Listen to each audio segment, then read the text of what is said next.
Belum pernah Allah menciptakan makhluk seindah manusia, sesempurna manusia.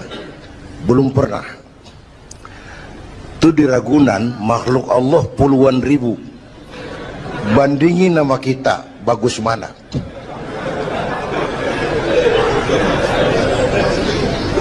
Ada makhluk Tuhan tuh yang disebut malaikat, diciptakan dari cahaya, imaterial, dan karena itu tidak perlu material.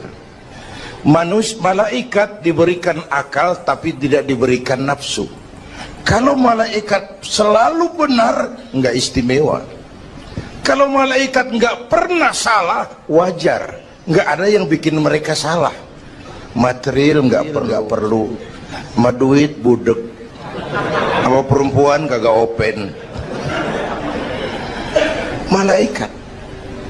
Sebaliknya ada makhluk Allah yang namanya binatang, diberikan otak tapi tidak diberikan akal. Mereka hanya diberi nafsu. Sapi kalau dia ngelihat rumput, nggak usah nanya ini rumput halal apa haram, nggak usah. Ayam jago kalau sudah datang syahwatnya, nggak usah nengok. Ayam jago kalau sudah datang syahwatnya, nggak usah nengok ini banyak orang apa enggak, nggak usah. Dan itu wajar binatang. Nah yang ketiga, ayam jago kalau sudah datang syahwatnya, nggak usah nengok ini banyak orang. Manusia makhluk paling komplek, diberi akal, diberi nafsu. Tiap hari sejak bangun tidur sampai tidur kembali terjadi pergolakan, perjuangan akal dan nafsu. Kadang akal menang, kita naik jadi malaikat, cuman potongannya manusia. Kadang nafsu menang, kita turun lebih kayak binatang, bahkan lebih rendah daripada binatang, lebih buas daripada binatang. Buas-buasnya sapi, makanannya cuma rumput. Kalau sudah buas itu aspal, kabel telepon, minumnya solar.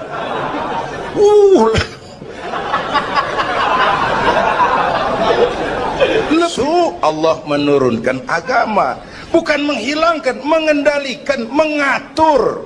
Manusia tanpa nafsu bukan manusia. Manusia nafsu melulu, kebo.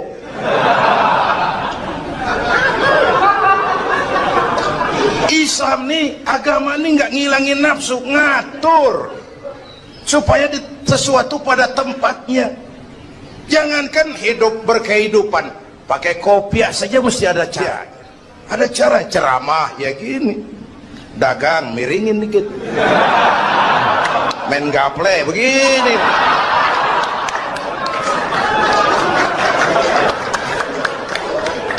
Pakai kopiah aja ada cara aja tuh. Mengendalikan nafsu itu, ditempatkan pada tempatnya, bukan menghilangkan nafsu.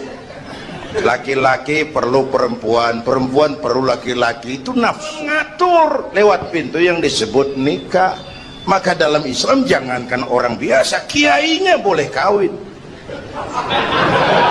Bener, saya kalau kiai nggak boleh kawin, saya pilih mundur. Berat rontok rambut.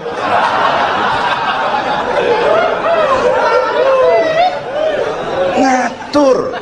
Saudara-saudara hadirin yang saya... Jadi ternyata di sini bukan perjalanan terakhir. Bahkan ini harus jadi titik awal ke depan, menata hari esok yang lebih pasti dan lebih baik. Pertama, jangan pernah terniat kita akan kembali ke sini lagi. Jangan pernah terniat bahwa kita optimis, itu harus. Bahwa kita semua punya salah, itu pasti. Nih Nudin, kalau mengharap masuk surga pakai amal yang saya kerjakan sendiri, roman-romannya tipis harapan. Bener.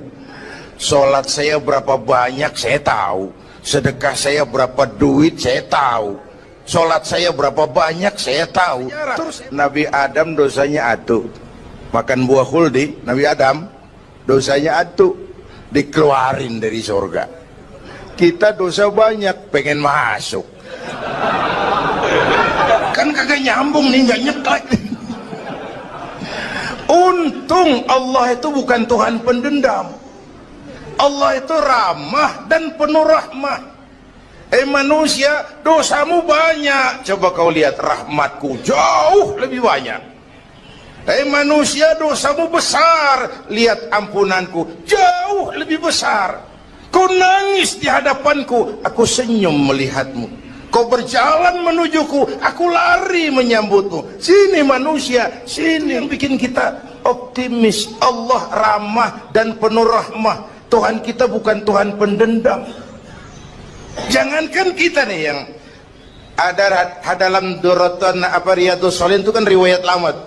Ada mbahnya bajingan, tengik lagi. Ini pernah membunuh 99 manusia, 99 orang dibunuh. Yang ini satu hari datang hidayah, ada keinginan taubat kembali, berangkat dia cari ustadz mau menyatakan taubatnya. Yang ditemuin ustadz belum tapi matang, masih mengkel. Assalamualaikum ustadz. Salam. Kenapa ustadz? Saya mau nanya, apa? Saya mau taubat, bisa nggak sih? Emang dosa ente apa? Saya pernah bunuh 99 orang ustadz. Oh, ente kelewatan amat. 99 mau gedean itu, susah taubatnya, susah. Enak aja 99 dibunuh, kurang ajar ente. Oh, niat namanya bajingan digituin naik darahnya. Siap. Orang mau taubat kok ngomongnya nggak enak. Gue pikir daripada 99 dengan gue lempengin nih. Akhlakul karimah itu kriteria Allah. Jadi bukan manusia yang menentukan sesuatu itu baik, benar, salah. Itu negatif Allah. Nah, akhlak ini lebih lengkap, lebih sempurna daripada daripada adat misalnya. Anak muda yang lewat di depan orang tua membungkukkan badan, itu dianggap sudah cukup beradat. Tapi belum tentu berakhlak. Niatnya apa dia bungkukin badan? Ngedek kaki-kaki udah bongkok. Tergantung niatnya itu. Secara adat dia sudah beradat, tapi belum tentu berakhlak. Bergantung motivasinya. Oleh akhlak itu 3. Pertama, akhlak kepada Tuhan. Ini yang terpenting dan ini pondasi. Akhlak kepada Tuhan itu intinya 2. Jangan menyekutukannya dengan sesuatu pun, jangan menyembah kecuali hanya kepadanya. Itu. Berakhlak apa tidak kita kepada Tuhan, kelihatan dari 2 ini. Jangan menyekutukannya dengan sesuatu, jangan menyembah kecuali hanya kepadanya. Itu sumber nilai akhlak. Jangan menyekutukan Tuhan dengan terang-terangan atau remeng-remeng. Kadang-kadang kita terang-terangan enggak, remeng-remeng kejebak. Gue entak pakai cincin ini nih, loh, cincin dah. Gue entak pakai cincin ini nih. Jangan anak perawan, nenek-nenek lihat gue lemes. Nenek-nenek ya lemes. Nah, jangan menyembah kecuali hanya kepadanya. Yang kedua, akhlak kepada sesama. Baik sesama muslim, non-muslim, dan seterusnya. Akhlak kepada lingkungan. Ini sama pohon ini kan kita harus berakhlak. Sama air kita harus berakhlak. Satu saat kampung saya banjir. Saya ngomong sama engkong saya, "Kong banjir kong." Kata engkong saya, "Biarin. Bukan salah air. Habis salah lo. Salah kita bagaimana? Lah lo tempat air lo tempatin."